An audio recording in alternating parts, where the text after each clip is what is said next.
I'm going to teach you this very quickly, a way of putting it onto your body. And we're going to put it onto your body just for ease. So I'm going to give you the keys to having an ageless mind, killing ants, automatic negative thoughts. How well are you controlling your self-talk? On a scale of 0 to 10, honestly, even if you've done this with me, how strong are you? 0 to 10. Do your thoughts make a difference? Yes or yes? If I say constantly, I'm getting too old, is that going to be self-fulfilling? Yes or yes? If I say I'm forgetful, I have a bad memory, if you fight for your limitations, you get to keep them. And this self-talk, doesn't matter if it's external or it's internal, right? When I was 9 years old, teacher pointed to me saying, that's the boy with the broken brain. You know, because I had that brain injury and those learning difficulties. Children, you are very, very susceptible to this, right? If you're a parent, your external words become their internal words. So that became my self-talk. Every time I failed a test, didn't do well enough or whatever, wasn't picked for a sports team, what'd I say? Oh, I'm just the broken brain, right? So your mind is always eavesdropping on your self-talk.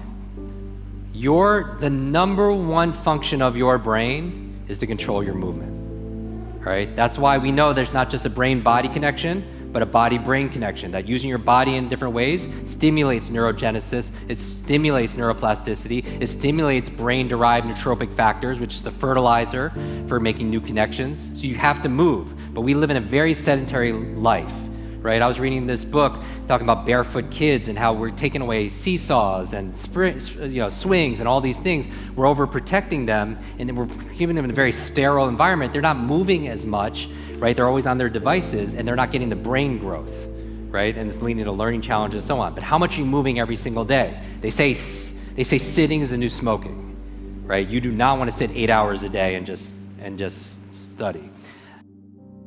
Why is it so hard to do the little things that would improve my life? The way that our minds are designed is our minds are designed to stop you at all costs from doing anything that might hurt you. There are so many people in the world, and you know, you may be watching this right now, and you have these incredible ideas, and what you think is missing is motivation. And that's not true. Because the way that our minds are wired, and the fact about human beings, is that we are not designed to do things that are uncomfortable or scary or difficult. Our brains are designed to protect us from those things because our brains are trying to keep us alive. And in order to change, in order to build a business, in order to be the best parent, the best spouse, to do all those things that you know you want to do with your life, with your work, with your dreams, you're going to have to do things that are difficult, uncertain, or scary, which sets up this problem for all of us. None of us can afford to have a life that is controlled by someone else, or a life that is basically controlled by our emotions. I learned many years ago that there are two kinds of people. There's the type of person who says, I'm going to wait till I feel like it before I do it. And then there's a person who says, I've got to do it so that I feel like it. One will never get anything done because they're still waiting to feel the moment to move, and the other person says, no, I need to move, and then I will begin to feel the movement. Sonia, self-discipline is essential in your life and in my life if we're going to get things done. We might be through with our past, but our past is not through with us. How many of you know there are things that we've experienced that can impact the way we see ourselves? And so as you look at yourself and look at your goals, I want you to write this down. You don't get in life what you want, you get in life what you are. You have to create an achiever's mindset. You have to create that yourself. Be ye not conformed to this world, be ye transformed by the renewing of your mind. So if you want to free yourself, you got to realize that we all suffer at times. And if you want to end suffering, you have to make the most important decision in your life, which says, I'm going to live in a beautiful state every day, no matter what, even when it doesn't go my way, even when there's injustice, even when people are unfair. Because are people going to be unjust and unfair in our lives, yes or no? And are you going to be unjust and unfair at times without meaning to be, yes or no? So if people have to behave a certain way for us to be happy, you're not going to stay happy.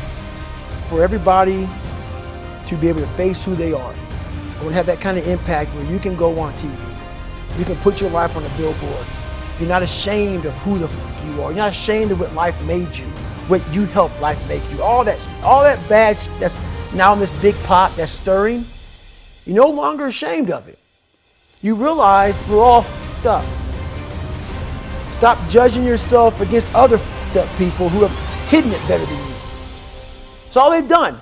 They've masked their shit better than you have, and now they're flipping it back on you and saying you're f***ed up.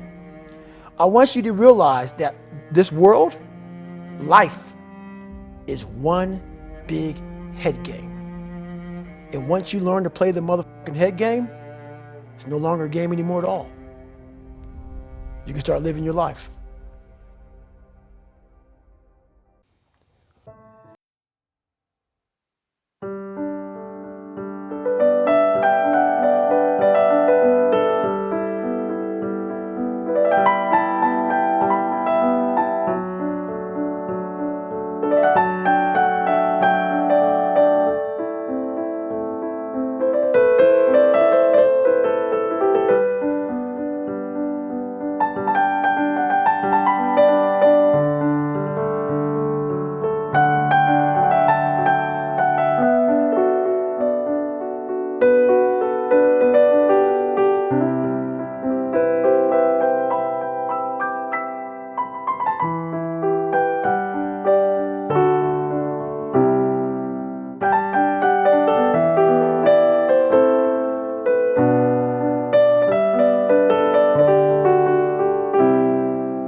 You see this.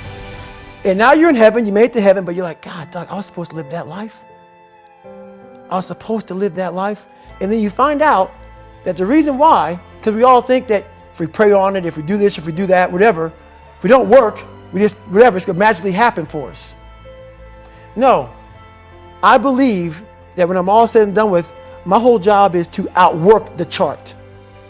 Whatever the fucking chart says about me, the all-knowing power up there, I want to get up there and say, him look at me and say, I know everything. I didn't fucking see this.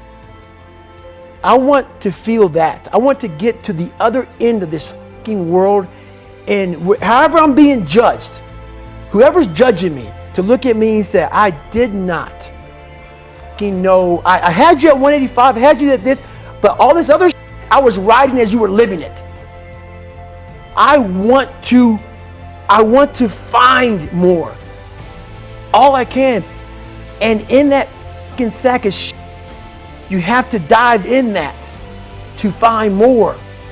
Because if you're not willing to go in there and face yourself, you're not gonna find anything. You're gonna live right here on surface, man, right here on surface.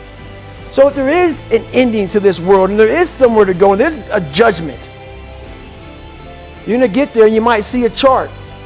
And that chart may tell you who the f you should have been. And now you get the rest of your life to think about that.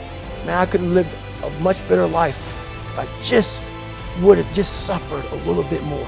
If I just would have went in that and realized I had so much more. But fear and the 40% and living here versus living here, being afraid, stop me. So I'm a big guy in visualizing. I'm a big guy in making a world. It may not exist. To me, it does. To me, it does. And I'm overpowering myself every day. And you got to find tools to do that. That's the tool that I use. So that's what it's all about.